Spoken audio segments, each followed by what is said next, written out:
na Beatrix. Kung yung dalawang yun yung magiging target ng Terizla, okay na okay yun for Harith na magsayaw-sayaw at pumunta doon sa frontline para damagean yung Akai and even that CC. Uy, ang best part dito ay naka-flicker pa si Kirk. So para nagmamakaawa siya na ako na lang ang buhatin mo, Kaloy. As we enter this game number 2. Onyx Philippines na ang nanaig in game number 1. At dito natin malalaman kung tatlong sweep nga pa ang ating makikita. Uaabot nga ba ito sa game number 3. Nagkapalitan nata ng mga hero ngayon sa mid lane. Super Prince, sinawakan ng Zushin. At Kimi naman para dito sa side mission. Hindi pala nag-Kimi last game. Oh, hindi. Pero nakakamiss din makita itong Kimi na to. Kahapon, naging mainit ang mga performances ng Kimi. And masasabi ko na napakalakas kasi mambuli sa early, no? Oo. Ibang klase kapag na-charge mo na yung passive mo. Yan yung mga X talaga na tanggapin mo yung bawas doon. Okay lang, may mamiss kang isang minion kasi kapag sinalo mo yun ng buong buo, uuwi ka rin naman eh. O sobrang hati. Tumatagos pa yung kapag full yung charge, di ba? Oo. Okay, so isang notable things na pwede nating ipunto, yung pag-pick up ni Nosha sa isang assassin emblem na master assassin yun kung di ako nagkakamali. So gusto lang niyang ipanalo yung match-up niya ng independently para pag sumama at humabol yung mga members from Twisted Minds, kaya nilang i-full commit yung team fight. But then again, Sean ay nahihirapan dun sa poke damage ng dalawang mid laners. Oo, yun din pala no, kung bakit napaka-effective ng Kalea. Imaginein mo na poke na si Sean pero hindi niya kinailangan umuwi. Dahil na rin sa Surge of Life, pati na rin sa regen na hawak niya. Pero level 4 na si King Gok, tatalon para kay Super Prince. Okay, Purify, nagamit na ni Super Prince. Andun na rin naman at nakaantapay itong si Sensui. Hindi na tama yung pana dito ni King Kong. Pero ito na talaga yung rotation na ginagawa ng mga junglers na once na mag-level 4, dediretso sa gitna at magbabakasakaling pumitas. Nakita din natin yan kanina kay Carl TZ. Yun talaga yung pinaka way para ma-punish yung mid lane ng kalaban. Pero I stand corrected, that is just a weapon master pala na hawak ng Beatrix and just an custom assassin emblem. So makikita ko pa rin yung hybrid na gusto niya ng damage at this point in time. Sisimulan na nga dito na Twisted Minds ang pagong na ito. Nice entrance mula kay Kirk! Okay, nakatakas din dito si Kaloy. Marami na mga ultimates na nagamit. Pati yung Revitalize na bitawan na rin kagad ni Brusco. Ngayon siya ata magiging target dito. Kaloy, Surgeon of Life. Naku, nananatiling nakatindig ang Twisted Minds. Kaya si Kirk ata magiging next. Nila na pupuntiryahin. Dalawa kagad ang napita sa Twisted. Kalea wins games ata pare. Hindi mabubuhay ang Twisted Minds doon kung hindi dahil sa Surge of Life. You don't wanna mess around with an extended team fight on the lineup of Twisted Minds dahil bukod sa mataas yung DOT nila or damage over time, mataas din yung regeneration over time ng Twisted Minds because of the Surge of Life na meron ng isang Kalea. Not just that even parang nagbago bigla yung discipline na sanay tayo na sa isang Kalea na pupipick up ng ganyan. Ayan na yung tsunamis lang. Naku po, inipit na si Brusco! Literal na siya ang Brusco dito sa sequence na ito. Ngayon, bibit-bitin naman ito si Kaloy. Makakatakas ba siya? Yes, sir. Nakaalpas pa rin. Pero yung si King Kong ang baba ng buhay. Pero inabutan pa rin siya doon ni Sean. Pero may Super Prince ang babakasakali lamang na mailigtas ito si Kirk. Pero hindi na mangyayari yun. 5-0 kagad para sa Twisted Minds. At 100% kill participation para dito kay Sensui on his Akai.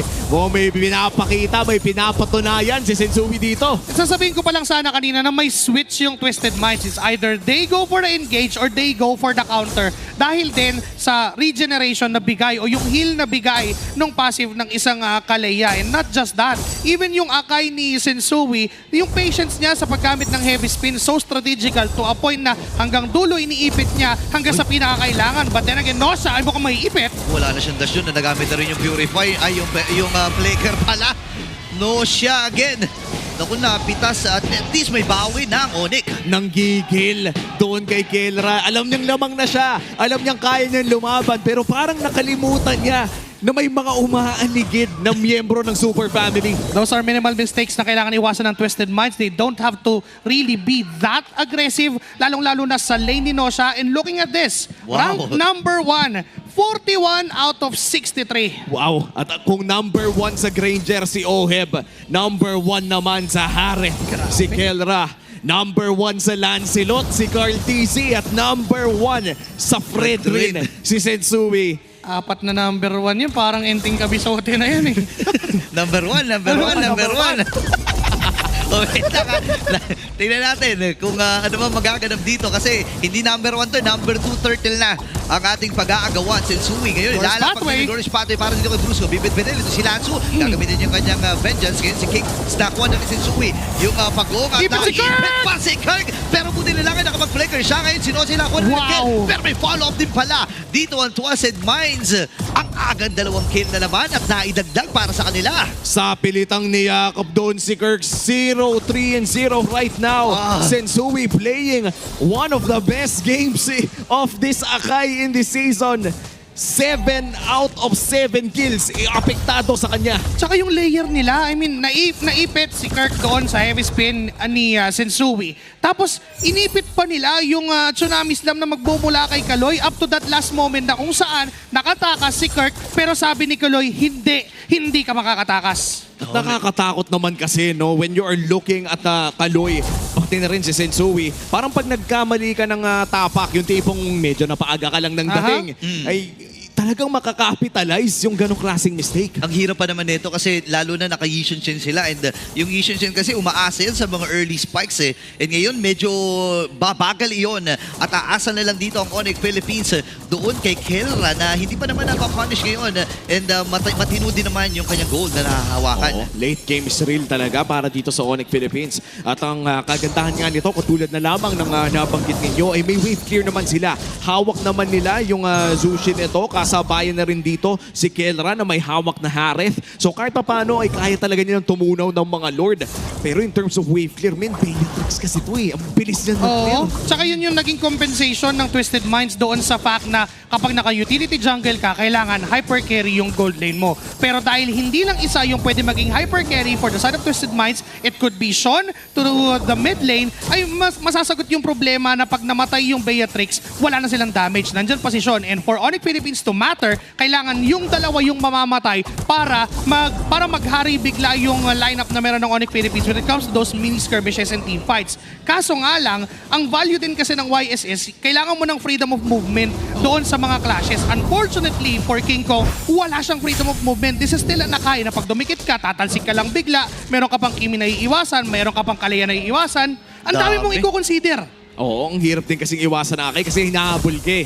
Yan yung bukod tanging skill shot na siya mismo yung skill shot na hahabol sa'yo. At dahil nga sa napakabilis na wave clear ng Twisted Minds, ay tutuloy na lang ang pagpupush dito sa may bantang topside. Nag-aabang pa rin tayo ng team fight mula sa Onyx Philippines pero mukhang hindi nila papatulan to. At magkakaroon naman ng trade doon sa may bantang ibaba. Hindi yata itutuloy pero yan na, kukunin na ni King Kong. Grabe no, halos 5,000 na ang hawak-hawak dito ng Twisted Minds.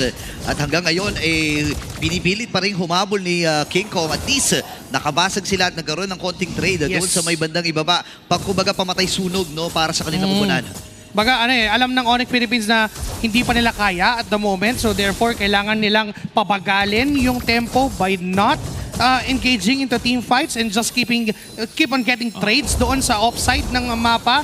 And nape-pressure ngayon ng Twisted Minds na teka, meron tayong kailangang i-show na minions. So hindi tayo pwedeng mag-engage din as well. And yung upcoming Lord natin, dyan talaga natin makikita kung matutuloy ba ng Twisted Minds yung meron sila ngayon sa early game na ito. Still a 4K gold lead na mukhang itutuloy pa nila ang pagpupush dito sa may batang ibaba. Walang magagawa ang Onyx Philippines mo mag-aantay sa first Lord team fight ang side ng Onyx. And looking at the battle spells, Joshi, walang way dyan sa pag-counter ng penalty zone dito kung sakaling tumama sa marami. Kailangan i-commit yung flicker and committing that flicker for that Kimi and that Bellatrix, that gives enough freedom para sa ibang members ng Onyx Philippines to dive through them. Kaya naman gawin ni King Kong yun, and even Kelra and even Kaloy. Pag nagamit yung Purify niya just to disengage, wala na siyang pang-surprise sa side ng Onyx Philippines. Sabi, ang laking pagbabago agad ang nangyari. No? Nakuha ni King Kong yung top lane at maaari pang ang mabasag yun. Buti na lang ay sumama na rin si Lansu doon sa may bandang itaas. And ganito na lang yung ginagawa ni King Kong ngayon. Binibigyan na si King Kong ng pagkakataon na pumili ng lane na gusto niyang i-clear at kunin ito. Kasi hindi na rin ma-afford pa ng Onyx Philippines dito na maglalabas-labas doon sa kanilang mapa at magpakita di ba? Despite being ganito yung nakikita natin lamang from Twisted Minds, somehow sinusubukan ng Onyx Philippines na i-recontrol yung tempo ng laban. But then again, knowing na walang contest for the side of Onyx Philippines, this is free Lord for Twisted Minds. They could possibly go for a base push, pero ang maximum revenue ng Lord dito would be an inhibitor turret lang. Oo, most likely, no? And kung sakaling matapos na yung laro, 3 inhibitor turrets, parang malaking kasalanan rin ng Onyx Oo. Philippines yun kung mag-hard commit sila sa isang team fight. But looking at the Twisted Minds right now, perfect objective game so far. 3 pagong ang kanilang nakuha. Unang Lord ay sa kanila din napunta. In fact, 2 tore pa lang ang bumabagsak sa kanila parehas sa outer tier pa. Onyx Philippines, this is an uphill battle against Twisted Minds. At mukhang tuloy-tuloy lang ang pagpupush dito ng Twisted starting dito sa mid lane. Okay, si Kera ngayon at ang buong kupunan ng Onyx Philippines ay nagsasama-sama na dun sa gitna. Buti na lang yung meron Oy, Traction pero Pulse! dito na yung Traction Pulse. Kasabay pangalan Chinamis lang may mga Jabobinson na hilapag. Dito itong si Nosia ngayon kailangan matrasisyon. Lalaban na dito ang Onyx Philippines. Buhay pa ang ilan sa mga miyembro ng Twisted Minds. And Sui, napakatibay talaga. Since Lansu as well as si Nosia ay nakaantabay lang dito sa may bandang itaas. Lord ay hahayaan na muna dito ng Twisted habang si Kingong eto na naman tinatrabaho na lang yung ibaba. Then Sui ay naghahanap ng paraan na gumawa ng play. 5v3 ang labanan dito sa mid lane. Pero Kaloy! mabubuhay na si Kurt. Kaloy looking for the play pero beautify ni Ken right now. Diyan, Brusco! Nailigtas pero si Brusco ay hindi maililigtas din ng Onyx Philippines. Kailangan Sa likod, frame sa likuran. Ngayon si Kera ay nandun din. At tinamaan pa mula dito kay Nosia. At nag-aantay na ng pagkakataon si Kiko kung kailan siya lalaban. Si Kurt ang babayaran. Palaban! Si Kurt ang Minions! mamatay. Hindi na ata mamimigilan dito ng Onyx Philippines. Ang pagsugal ng Kiko sa likod! Wala ata sila mga minions pero si Kiko na ikipagsabayan na. Ay! Magkakulaw din sa kamay ni Nosia. Nakatatlo pa siya bago tapusin. Ang laban na ito, game number 2, ay para sa Twisted. Sinabi ni Sensui sa